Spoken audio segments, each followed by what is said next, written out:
All right, be honest with yourself for a second. When was the last time you actually felt alive? Not busy, not distracted, just present?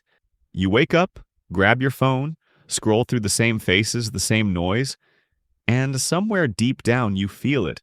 That quiet voice saying, "This isn't how it was supposed to be."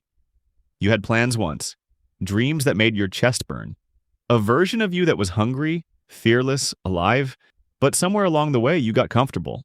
You started mistaking distraction for rest, and without noticing, time just slipped. It's not that you failed. You just stopped moving. You drifted. And now the years you thought you had, they're starting to look shorter. Maybe you can't change the years that slipped away, but you can change what they meant. You can start imperfectly, uncertainly, right now. Because the truth is simple, life never waited for your readiness, but it will always respond to your movement. And today could be the day everything finally begins again. Chapter 1. The lie that you're too late. You tell yourself you missed it. The window, the timing, the version of life that could have been yours if only you'd started sooner. You look around and see people younger than you doing what you once dreamed of, and a quiet voice whispers, "It's too late for me." But that voice is lying. Because you're not behind, you're just arriving. Everything you've lived through, the delays, the heartbreaks, the false starts, wasn't wasted time. It was preparation. It was life building depth in you that shortcuts can't give. Every seed takes time before it breaks the surface. You were growing roots while others were showing leaves, and now when you rise, you'll rise stronger. Because your growth came with meaning, not momentum. There is no too late in self-discovery. The clock resets the moment you decide to move again. Stop chasing other people's timelines. Start chasing alignment. That quiet click inside when your choices finally match your truth. Because the world doesn't need the fastest, it needs the most sincere. Every late start carries a kind of beauty, the kind that only comes from someone who's been lost, learned, and returned. You're not running out of time, you're just running out of excuses, and that's the best place to begin. Chapter 2. The myth of the perfect moment.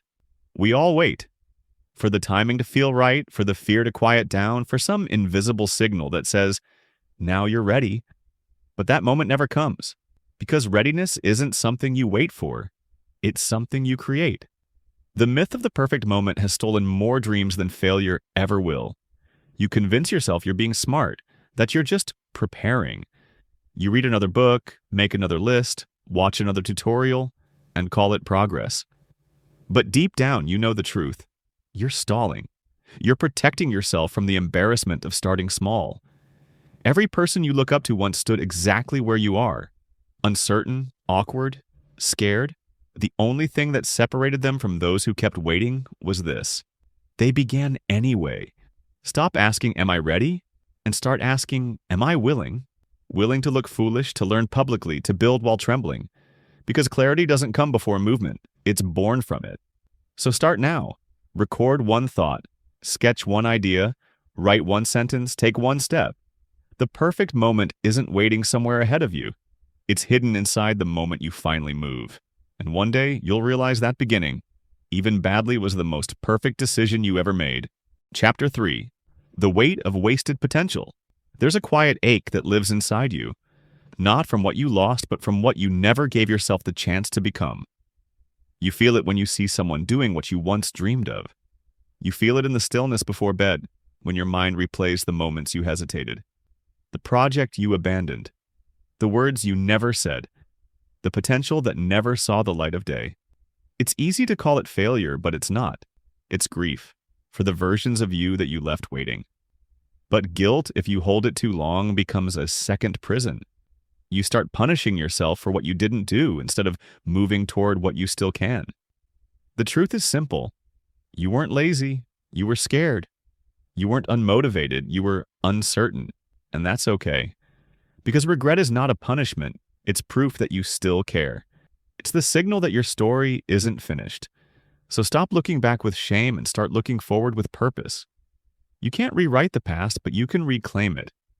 Because every action you take now redeems a moment you once lost, and that's how wasted potential becomes a reborn purpose. Chapter 4. When time becomes real. You'll never feel time passing, not really. It doesn't announce itself, it just leaves small traces. A face in the mirror that looks a little more tired.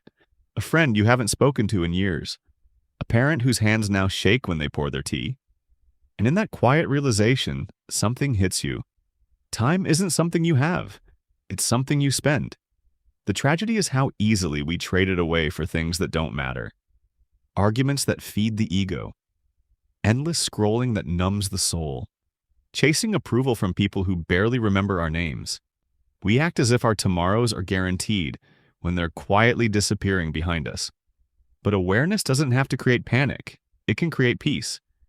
Because when you understand time's fragility, you finally see what matters. If life is finite, then meaning becomes clear. Every moment you give your attention to is a piece of your existence you'll never get back. So choose carefully. When you pick up your phone, when you say yes, when you waste another hour, ask yourself, is this worth part of my life? And when you spend time creating, loving, learning, or healing, that's time that multiplies. Time becomes lighter when you carry it with intention. Because once you see how fragile it is, you stop wasting it and start living it. Chapter 5. The comfort that quietly stole your years. Comfort is the most silent thief of all. It never demands your attention. It earns it, slowly. It tells you you're safe, that you've earned a break, that you'll start once you're rested, and you believe it. Because comfort doesn't fight you, it soothes you. It disguises itself as peace while quietly draining your potential. That extra episode after work, that one harmless scroll before bed, that promise of, I'll do it tomorrow. None of it feels dangerous at the moment, but comfort doesn't destroy you in one blow. It erodes you in small, pleasant doses. You once had hunger, fire, ideas, ambition, but stillness felt easier. The world convinced you that calm was the same as contentment. It's not. Stillness without purpose becomes decay. But comfort isn't the enemy. It's just meant to be earned, not lived in. When you spend your day moving, even rest feels richer. Like a breath after creation, not escape from guilt. So tonight, don't make a big promise. Don't wait for Monday or a miracle. Just change the next 10 minutes. Because the smallest act of movement is enough to wake up the part of you that's been asleep for years. Chapter 6. Becoming the person who starts anyway. Change doesn't begin with motivation. It begins with identity. You don't force yourself to act differently. You become someone who does. The version of you that kept hesitating wasn't weak. It was protecting you from disappointment, from failure, from pain. But the version watching this now, that one's ready to protect something greater, your future. From now on, when fear whispers, what if it doesn't work? Answer, what if it does? Because fear will always be there. The difference is whether you keep listening or start moving anyway. Make movement your new default. Replace endless thinking with small, deliberate action. You don't have to climb the mountain, just take the next step. Each day you act, you prove to yourself that you are no longer waiting for life to begin. You're already living it. You'll never feel completely ready, but if you start enough times, you'll realize readiness was never the point. Aliveness was. And this moment is where that begins. One day, you'll look back and realize this was the moment everything quietly changed. Not because life suddenly became easier, but because you finally decided to move.